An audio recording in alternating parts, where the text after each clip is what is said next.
Retro, light, balanced, cheap to fix and impossible not to love. That's the BMW E36. For decades this chassis has been a drift playground.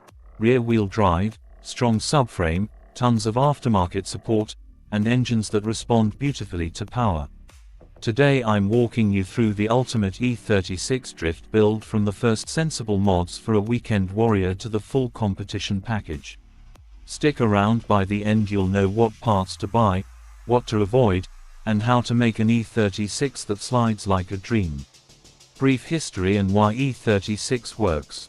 The E36 hit the streets in the early 90s and instantly became a favorite for drivers who wanted balance over bling. It's not a heavy car, it's got near neutral balance, and the chassis is forgiving, perfect for learning throttle control and entries.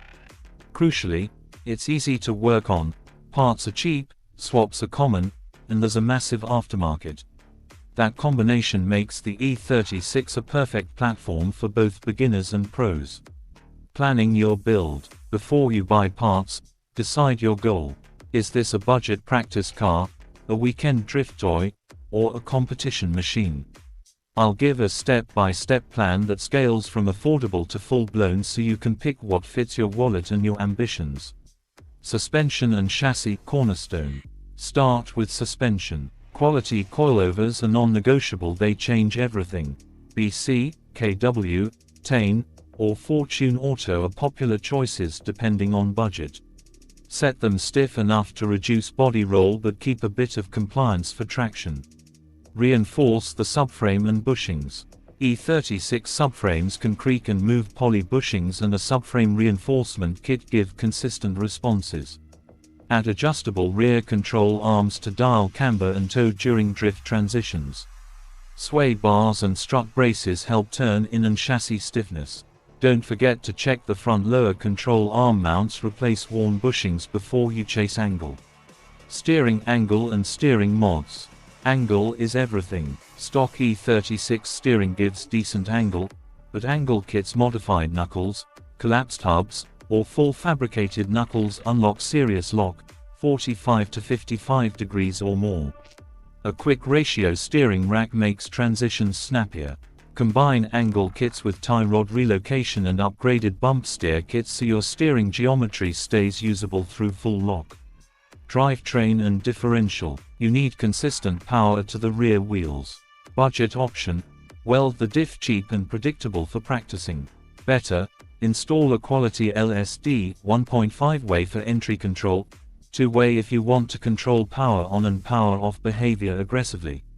Reinforce the driveshaft and check axles. E36 axles are strong, but plan for upgraded CVs if you're adding big power or extreme angle. Engine and power. Here's where builds diverge. The E36 is flexible. Keep the stock engine and turbo it, do a BMW inline-6 swap, or drop in a V8. Budget balanced route. The M50, M52 engines in many E36s respond very well to bolt-on turbos.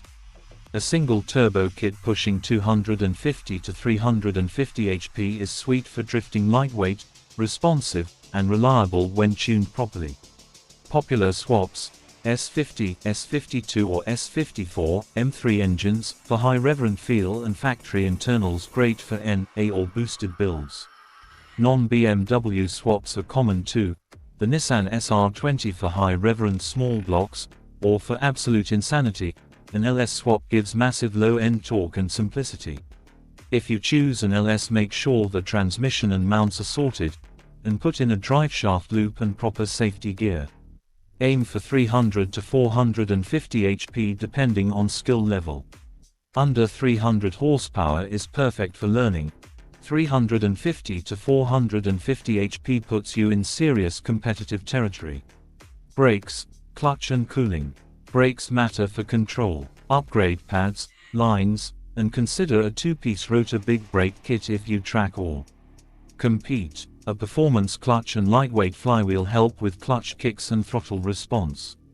Cooling is often overlooked. Larger radiator, oil cooler, and proper fan control keep the engine alive during long drift sessions. Wheels, tires and fitment. Most E36 drifters run 17 in wheels, 17 times 9 front and 17 times 10 rear are common for a wide look and good traction. Square setups work too. Tires. Small diameter means cheaper rubber. Budget tires on the rear for practice, grippier fronts for control. Toe and camber settings are vital. More negative camber in the front for turn-in, neutral to slight toe at the rear for predictable slides. Interior. Safety and weight reduction. Safety first, this car will be on its side more than you think. Install a roll bar or full cage if you plan on competition. Bucket seat and a 4 or 6-point harness keep you in place. Remove unnecessary weight but keep safety and basic creature comforts. A fire extinguisher and battery cutoff are musts. Final setup and tuning. Tune on a dyno or with a reputable tuner. Pay attention to fuel, timing, and boost control. Alignment is a constantly evolving setting. Start conservative and adjust by feel. Use data logging to refine your map and suspension settings. Practice transitions. Slowly angle, weight transfer and throttle are what make or break a drift. Outro. The BMW E36 is one of those cars that rewards time and creativity. Affordable parts, endless swap potential, and a chassis that teaches you to drive. It's no wonder the E36 will always be a drift legend. If you like this build guide, hit like, drop your dream E36 build in the comments, and subscribe for more detailed build videos. Until next time, keep it balanced, keep it safe, and keep it sideways.